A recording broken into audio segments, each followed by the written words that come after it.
Olá, tudo bem? Acompanhe agora mais um Universiência, o primeiro programa brasileiro de TV aberta e internet, que é uma parceria entre TVs e instituições públicas de ensino superior nordestinas. Aqui a gente conhece as produções científicas destas instituições. Veja quais as pesquisas nós vamos acompanhar hoje.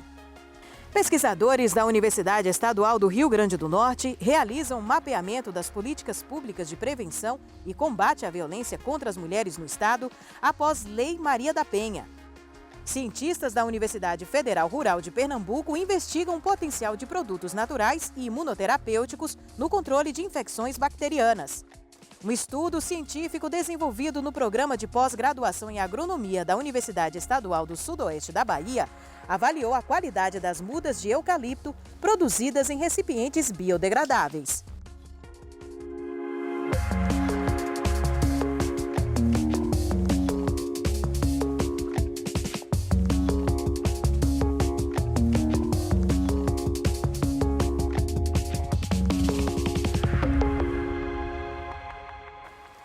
A violência doméstica sofrida pelas mulheres ganhou mais visibilidade com a promulgação da Lei Maria da Penha, a primeira lei específica de combate à violência de gênero praticadas às mulheres. Ao longo das últimas 4 décadas, os movimentos feministas têm tornado público esse problema e conquistado alguns avanços. Mas os números provam que ainda existem muitos desafios. E pesquisadores da Universidade Estadual do Rio Grande do Norte realizam mapeamento das políticas públicas de prevenção e combate à violência contra as mulheres no estado após a Lei Maria da Penha.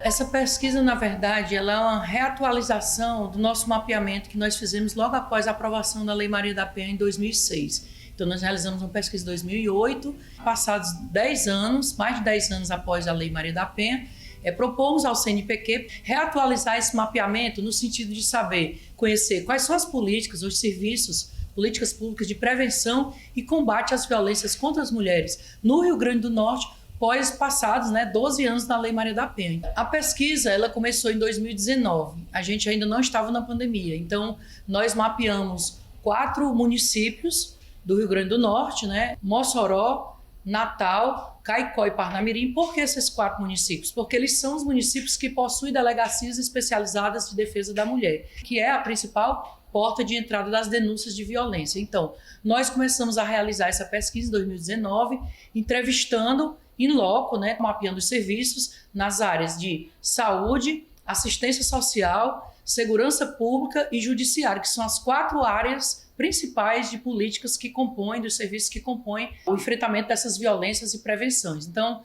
a gente realizou a pesquisa em Mossoró, realizamos a pesquisa em Caicó, mapeamos Natal, via internet, e marcamos algumas entrevistas online, tanto em Natal como em Parnamirim, e agora a gente retoma para concluir Natal e Parnamirim com entrevistas presenciais. Em Mossoró, a gente mapeou na área da assistência social o Centro de Referência da Mulher e os CRAS, que não são especializados, mas atendem também as mulheres em situação de violência.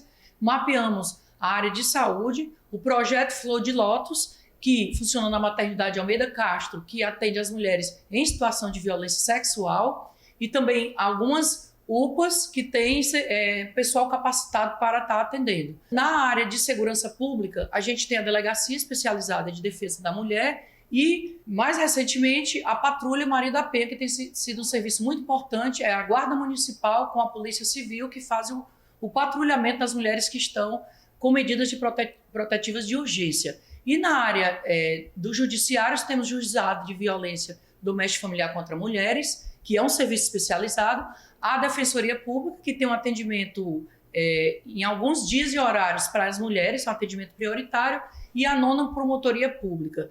Caicó, nós mapeamos alguns CRAS, que atendem as mulheres em situação de violência, CREAS também especializado em assistência social. Na área de saúde, o Hospital Regional do Seridó, que atende as mulheres em situação de violência sexual, e também alguns CAPs, que atende as mulheres que desenvolvem transtornos mentais em decorrência da violência.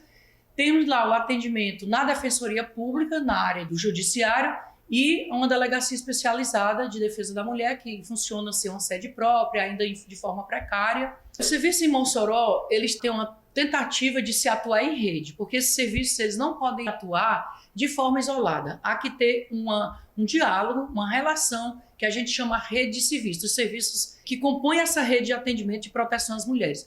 A gente ainda tem muito caminho a percorrer, porque, por exemplo, a nossa delegacia de defesa da mulher, ela nem funciona à noite, né? Não tem plantões de final de semana, dias e horários que as mulheres mais sofrem violência. Os serviços, eles têm profissionais capacitadas, mas ainda falta o investimento, concursos públicos, né, para que a gente tenha uma equipe multidisciplinar nos serviços, formada por assistentes sociais, psicólogos, pedagogos, pessoal da área jurídica. Então, os serviços ainda têm muito a caminhar no sentido desse diálogo, mas a gente já tem um grande avanço aqui em Mossoró, que temos aí a Patrulha Maria da Penha, que tem feito um trabalho importante, articulado com o juizado, articulado com o Centro de Referência da Mulher. Temos mais recentemente a Casa de Acolhimento, então a gente teve muitos passos, né, nos últimos anos para consolidar essa rede, mas ainda temos muitos desafios que passam pelo investimento, tanto do governo estadual e municipal nas políticas e serviços de enfrentamento e prevenção às violências contra mulheres. Em Caicó, a rede é muito frágil, a gente não tem uma delegacia com sede própria, a gente não tem uma equipe específica e qualificada para atender essas mulheres. Lá, até o momento que a gente mapeou, era um homem, né, delegado, não tinha profissionais mulheres na delegacia. Então, lá em Caicó, a gente tem muita dificuldade em trabalhar essas instituições funcionarem na perspectiva articulada da rede. O Rio Grande do Norte é o 5º estado que mais violenta mulheres. E o Brasil é o 5º país no mundo mais violento para as mulheres. Então, a gente tem que buscar uma resposta do Estado para enfrentar essa problemática. Então, nossa pesquisa, ela visa não só conhecer o que existe, mas como está sendo efetivado esse serviço. Por isso que é um mapeamento analítico. A gente pretende, estamos entrevistando tanto os funcionários e funcionárias que estão à frente desse serviço, como algumas usuárias também que são que buscam esses serviços.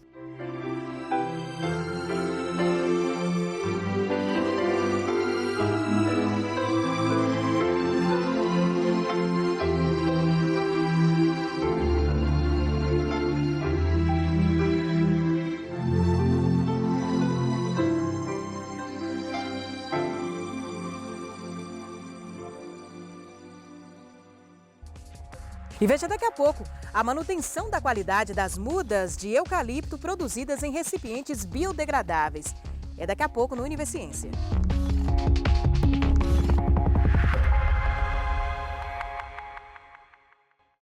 Na produção de mudas florestais, muitas técnicas são necessárias para garantir a qualidade das espécies.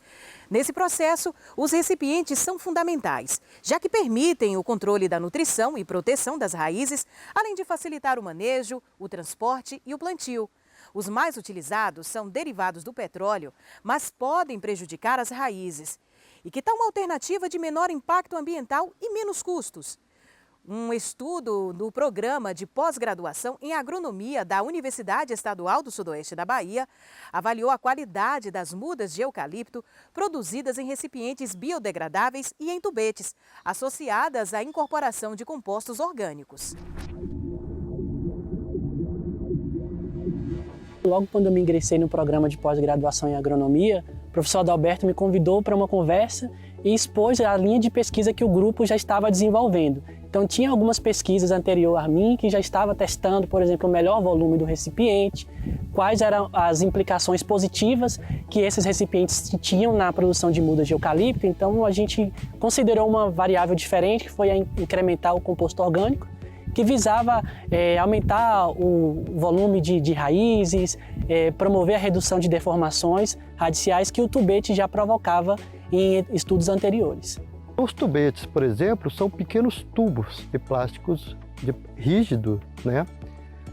À base de petróleo, que são largamente utilizados para a produção de muda, especificamente de eucalipto, ainda que outras empresas também trabalham com esses mesmos recipientes para a produção de mudas de espécies florestais nativas, tá? Então, esses recipientes, eles são, quando do plantio da muda no campo, eles são separados da muda. A muda é retirada e plantada. E esses recipientes muitas vezes não voltam para o viveiro, parte deles fica no campo, né, misturado lá com a própria vegetação. E com o decorrer do tempo pode causar alguns impactos ambientais, porque eles não são degradáveis. Agora, os recipientes biodegradáveis, que são os paper pots, também chamados, né? Esses recipientes têm na sua composição celulose, ou seja, papel. Então são recipientes que quando são utilizados para a produção das mudas, essas mudas são plantadas no campo, sem, no entanto, separar desses recipientes, são plantados com as mudas. E depois de 2, 3 meses, esse material entra em processo de degradação e é incorporado pelo ambiente. Esse material, ele é composto de celulose, ou seja, de papel fino, né? Ele proporciona às mudas, né, uma formação melhor do ponto de vista radicial, com a maior quantidade de raízes crescendo quase que naturalmente, com um percentual baixo de deformações radiciais, tá? E essas são características indicativas de muda de alto padrão de qualidade. E se assim nós interpretamos, então nós podemos também prognosticar, né, o que vai acontecer com essas mudas no campo, sob o ponto de vista de alto percentual de sobrevivência, alto potencial de crescimento inicial e principalmente, né, vamos levar a formação de floresta mais produtiva. Esse experimento ele foi dividido em algumas fases, algumas etapas, e a etapa que constou da comparação entre os recipientes foi a de produção de mudas no viveiro. Nessa fase nós avaliamos 600 mudas e com os resultados da pesquisa nós constatamos que o paper pot promoveu aumento de qualidade das mudas produzidas. Então, por exemplo, houve aumento na altura da parte aérea das plantas, diâmetro do colo, aumento das biomassas, aumento no volume radicial.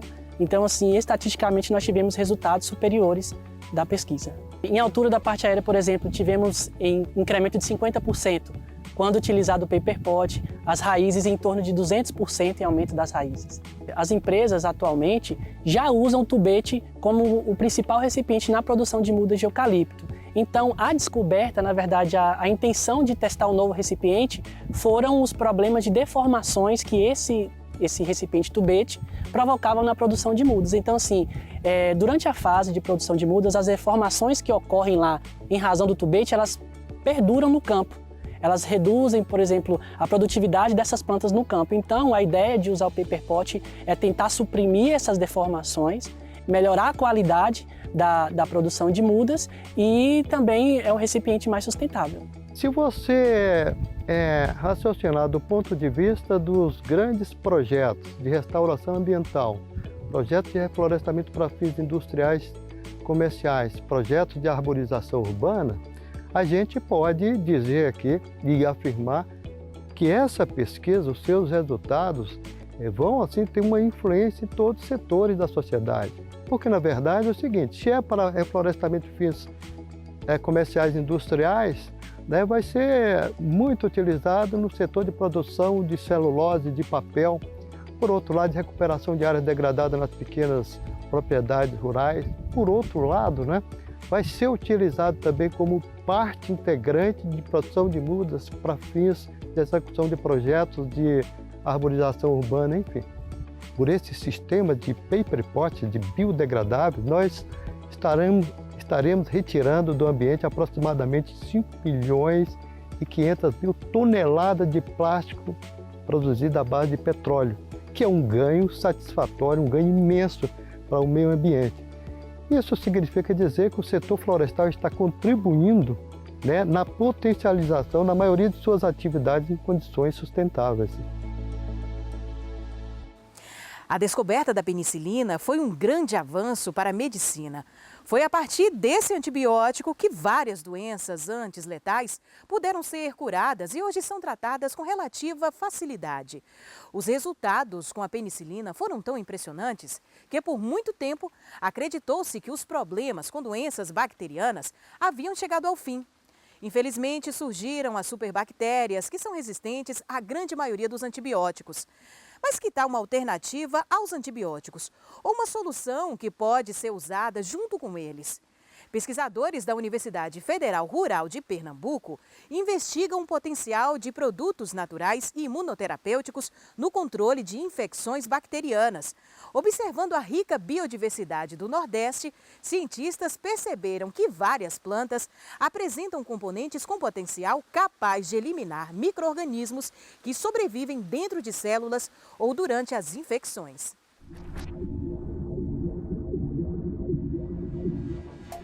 Pesquisadores da Universidade Federal Rural de Pernambuco investigam o potencial de produtos naturais e imunoterapêuticos no controle de infecções bacterianas.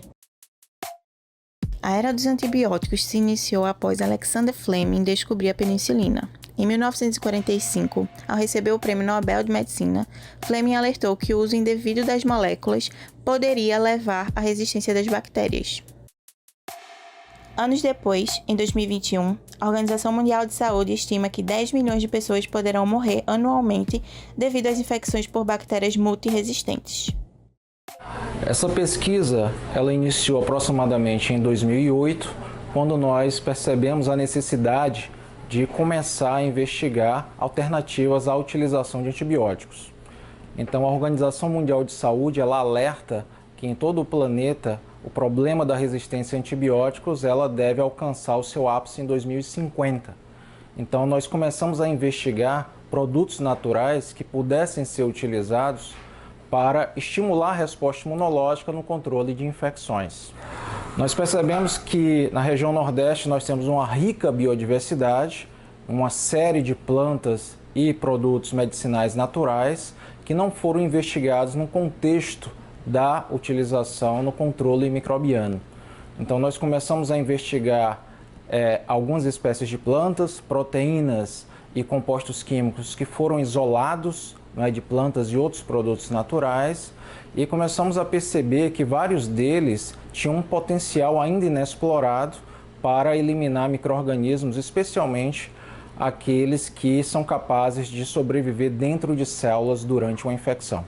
O professor Vitor acredita que, no organismo, a utilização desses compostos pode estimular o funcionamento do sistema imunológico e aumentar a eliminação de micro-organismos durante a infecção, e que há a possibilidade do uso em conjunto com os antibióticos.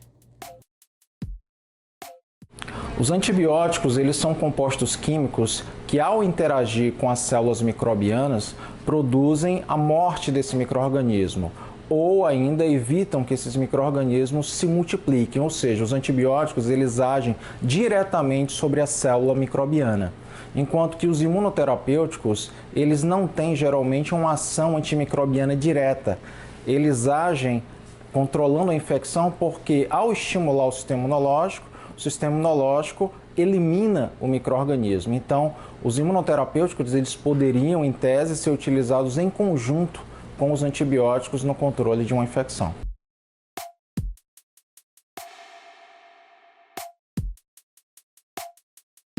Então, nós recentemente produzimos o depósito de 2 patentes contendo formulações cujos princípios ativos são produtos naturais que nós temos investigado ao longo de vários anos e essas formulações elas podem futuramente ser utilizadas para combater infecções. Claro que ainda são necessários vários passos, testes pré-clínicos e testes clínicos com essas formulações, para que de fato ela chegue à sociedade.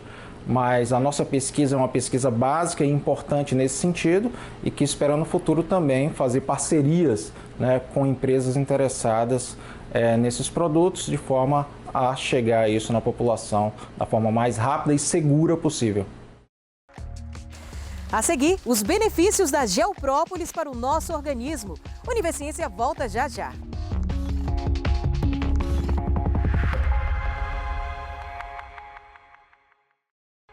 Você já deve ter ouvido falar ou até mesmo ter feito uso da própolis. O produto é elaborado pelas abelhas com ferrão a partir de substâncias resinosas coletadas na natureza. Agora, um termo cada vez mais comum é a geoprópolis, desenvolvida pelas abelhas sem ferrão. Uma pesquisa do Instituto Federal Baiano analisa a geoprópolis da abelha uruçu amarela como alimento funcional. Os estudos apontam que é possível que o extrato da geoprópolis faça a inibição de bactérias que causam doenças a concentrações mínimas. Os pesquisadores também lutam para que haja uma legislação específica para tratar da geoprópolis. Vamos conferir a pesquisa.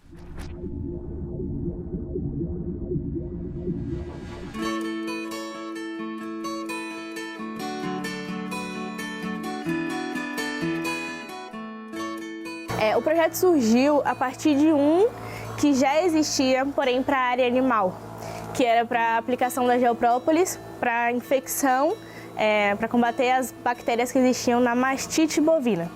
Eu gostei muito do tema central, que era a utilização de subprodutos da abelha, e quis trazer isso para o meu curso, que seria a engenharia de alimentos.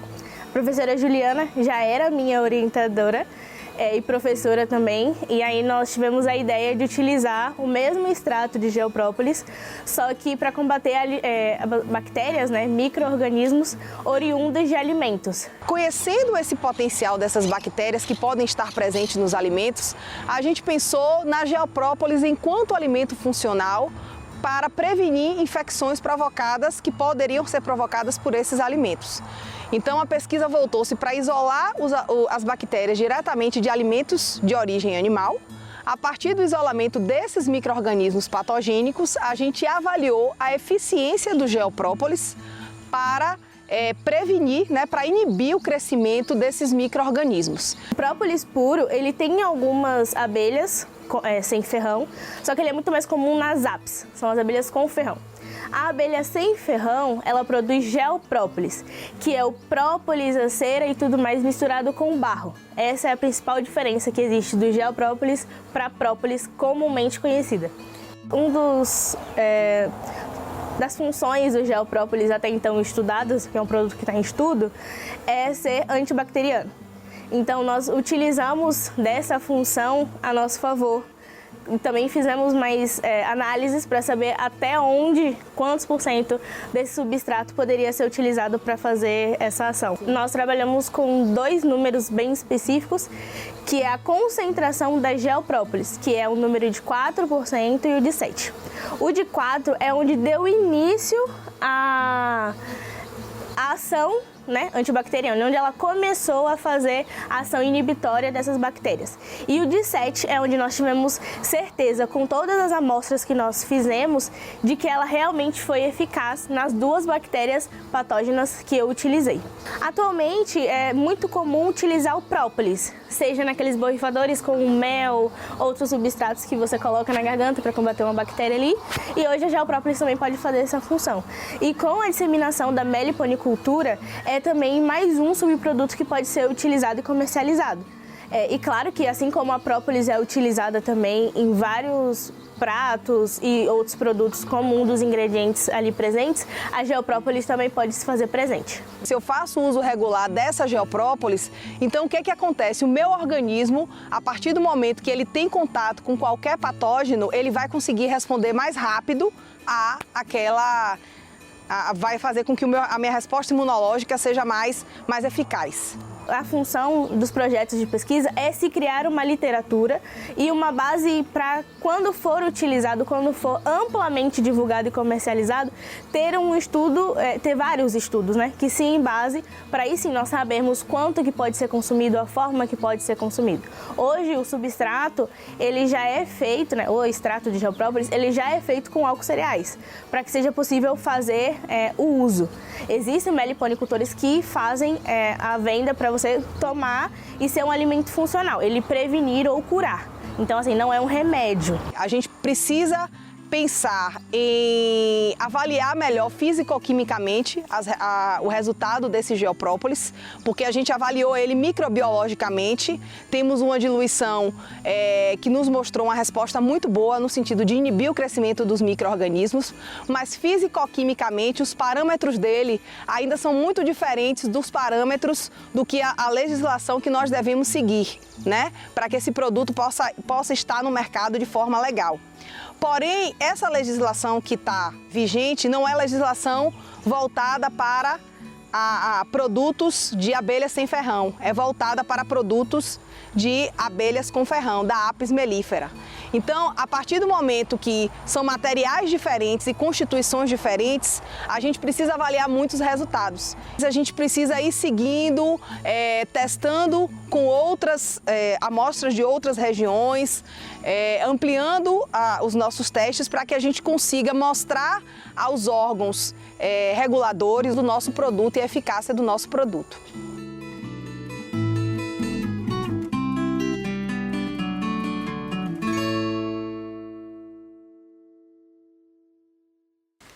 E o Universiense de hoje fica por aqui, mas no próximo programa tem mais pesquisas científicas das instituições públicas de ensino superior do Nordeste para a gente continuar conhecendo.